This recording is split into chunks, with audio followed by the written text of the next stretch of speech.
This is a story about two guys. Well, one guy in particular, who has a pretty common misconception about money. Let's go and meet him. Meet Wally. Wally is a construction worker in Australia. After a hard day on the building site, Wally brings home $135. Now meet Peng. Peng is a Burmese farmer. He spends his days in the field growing rice and manages to bring home $2 a day. But Wally can see what's going on here. He knows that $2 goes a lot further in Burma than it does here. And besides, no one can really live on $2 a day anyhow, right?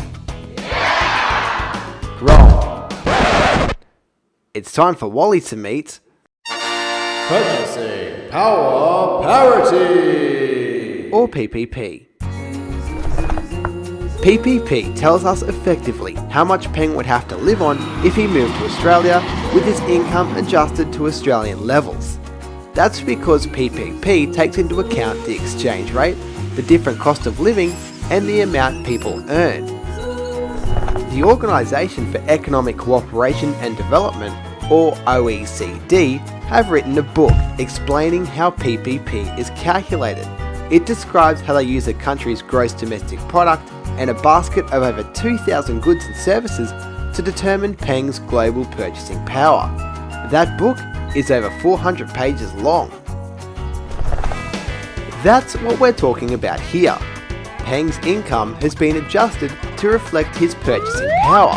So in reality, if he were to leave Burma and move next door to you, he would truly only earn $2 a day.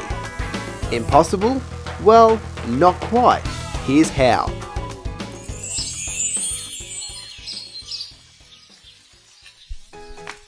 Wally has a nice home in the suburbs, but if he is to live off $2 a day, he's going to have to lose a few things. Keep an eye on the meter on the right to see what impact each item has on Wally's daily expenditure. Let's start with the non-essentials. Holidays are the first to go. No more camping trips for Wally. That will certainly put a dampener on Wally's Christmas holiday plans.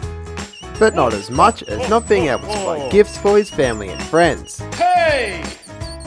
A car is certainly not essential, and with no car, there's no more loan repayments, fuel or maintenance. Living on $2 doesn't leave any spare money to save. And Wally can't afford electricity either, so that's got to go as well. Running water is a luxury Wally can no longer afford, so that means no more showers, basins, or flushing toilets. And skincare products are far too expensive. There's no room in this budget for too many of them. Wally has more clothes than he needs, so we can save some money there too. A bed? Yeah, it's nice, but a mat on the floor will do just fine. The kids' private education, sport and music lessons are important, but unfortunately, Wally can't afford these now either. There's no electricity, so Wally's PC and internet connection can go, and his mobile phone as well. He may not miss that.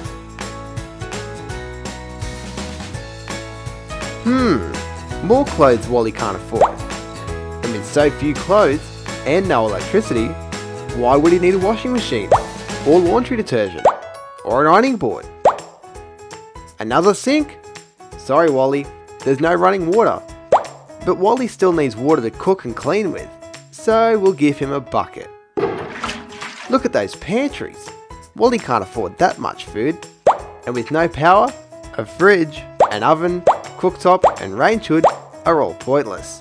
So an open fire will have to do. Cutting out junk food will save a few more dollars and inches. The flat screen TV can go, and movies as well.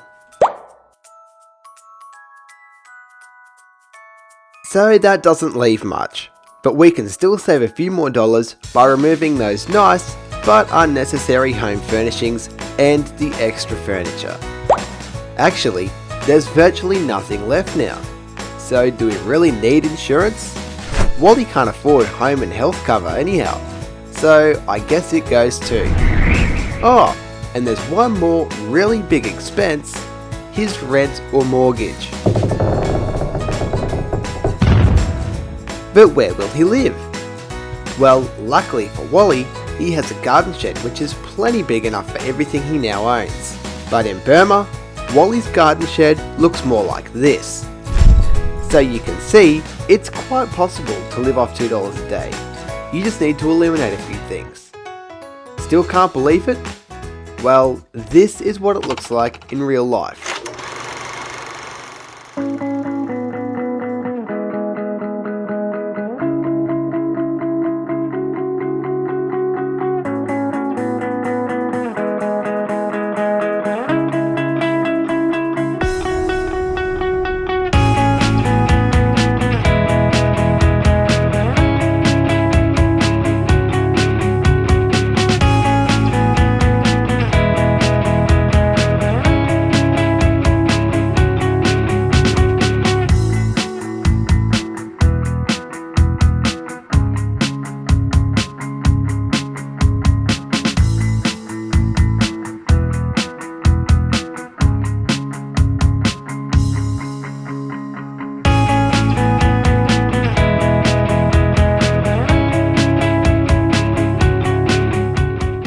Despite these statistics, progress is being made.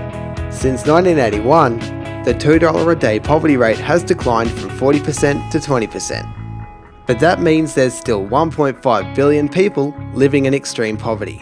That's way too many. So My Kids Australia is working to break the cycle of poverty. By helping disadvantaged children develop into skilled adults, we are equipping them to impact their community and their nation. We do this by providing these children with adequate and nutritious food, clothing and shelter, access to healthcare, and a quality education. In Australia, these basic rights can be taken for granted. However, in Myanmar, they are denied to children who find themselves on their own for reasons outside of their control. This is where you can help. By donating to My Kids or becoming a child sponsor, you are helping break the cycle of poverty by providing these basic rights to disadvantaged children. For more information, visit www.myanmarkids.org. My Kids Australia. Think differently.